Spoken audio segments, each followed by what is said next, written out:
This is a stimulus update and daily news report. Got some important updates to share with you. Bernie Sanders saying that the Federal Reserve is hurting the economy. I'll play the video clip from Bernie Sanders of what he says about that. $300 checks are still owed to millions of Americans, and there's only a few days left for the $500 per month Universal Basic Income program. Also, the Strategic Oil Reserve is being tapped again by President Biden. Student loan forgiveness applications available, although it may be delayed because of what is going on with lawsuits, and I'll give you some other important updates as well. Hope you're having a wonderful Wednesday. If you appreciate the fact-based, fast-paced updates, hit the like button down below and subscribe to the channel for more daily, straight-to-the-point updates. So you may notice something a little different. I am sitting down in this video, and I missed yesterday because Monday night when I was playing pickleball, the courts were wet, and I may have fractured my ankle. At this moment, it's a really bad sprain, but the doctor said I have to wait. After the x-ray, I have to wait before I could put any weight on it until I see an orthopedist. And I'm supposed to go to a wedding in New York tomorrow for the weekend, but I'll keep you updated on all of that. Anyways, let's get into it here. So Biden administration to tap oil reserve again ahead of midterms. So oil prices shot higher last week after oil producing cartel OPEC and its allied countries announced they would cut their collective production by 2 million barrels a day. As a result, the Biden administration will release 15 million barrels of oil from the Strategic Petroleum Reserve. In December, and that's supposed to bring down the price of oil. We'll see. The release will account for the last 180 million barrels that President Biden authorized to be released, leaving another 400 million barrels in the reserve. Let me know your thoughts on this. Is this the right move to tap into the Strategic Oil Reserve or Strategic Petroleum Reserve? Is this the right thing to do right now to bring down the price of gas? It's a bold move right before the midterm elections. Let me know your thoughts on that. When it comes to student loan forgiveness, applications are now formally open, although you may apply now and it may not happen at all. So applications are open, but because of what's going on with lawsuits in Republican states, so student loan forgiveness plan faces delay as legal challenges mount.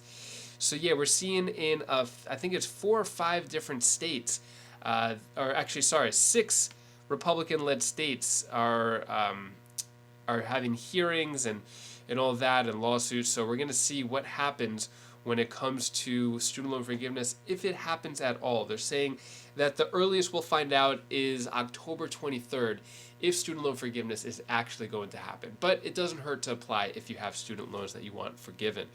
Next, let's get into direct payments. Few days left to apply for checks of $500 for 2 years. So that's $500 per month.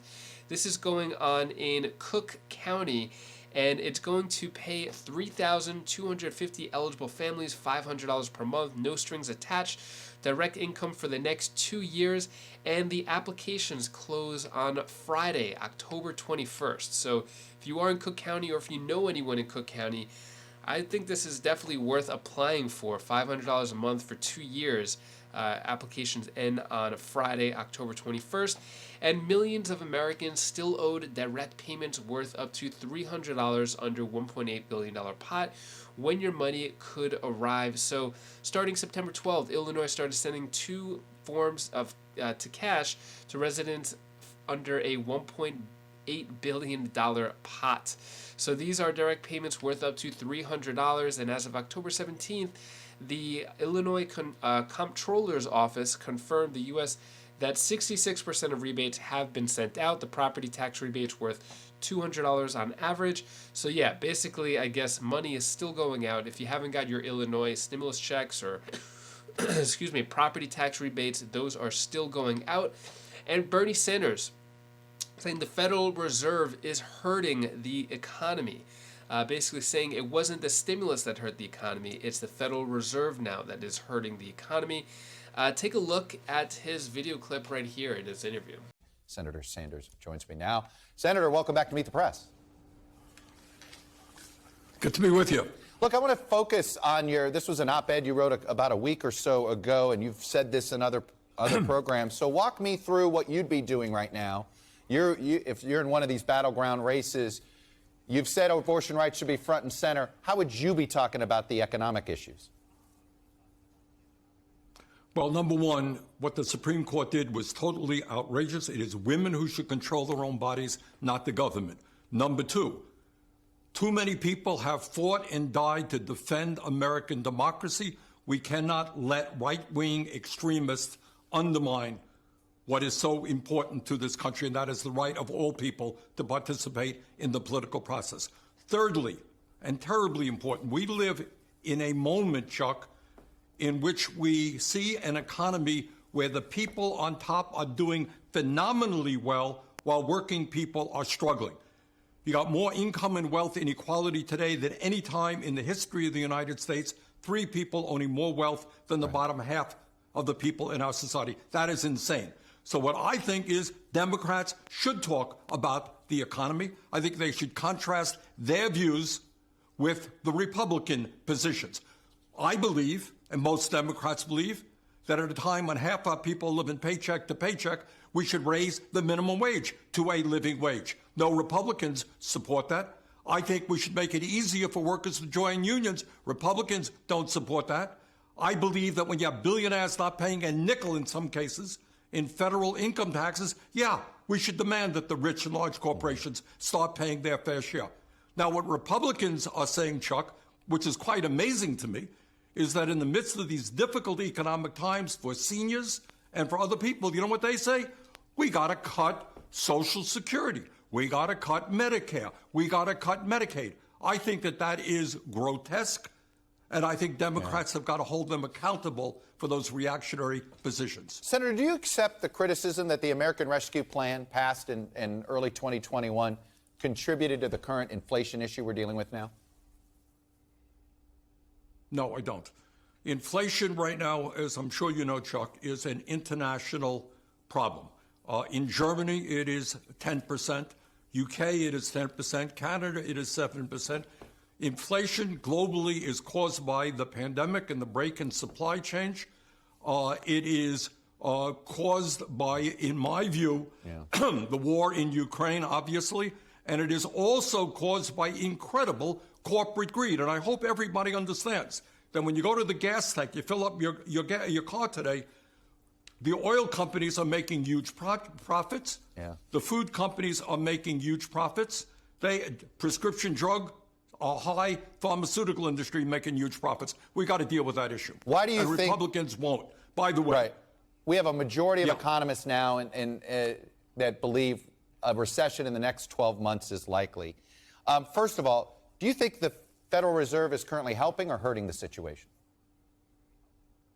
I think they're hurting the situation. I think that it is wrong to be saying that the way we're going to deal with inflation is by lowering wages and increasing unemployment. That is not what we should be doing. So this inflation thing is a real issue. It is a global issue. But at a time when working families are struggling and the people on top are doing phenomenally well, I don't think you go after working people. So you wouldn't be raising interest rates anymore at this point, that the damage has already been done in your view? Yes. Let me move to a couple of races, and I want to get your take on a few things. John Fetterman in Pennsylvania. Look, you had some health issues on the trail during your presidential race.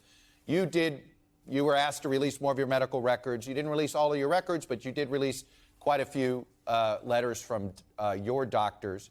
And frankly, you were on the trail being who you are and going all over the country. I think folks saw that your health was in good shape. Do you think Mr. Fetterman should be releasing more of his medical records since he's asking for a 6-year term here?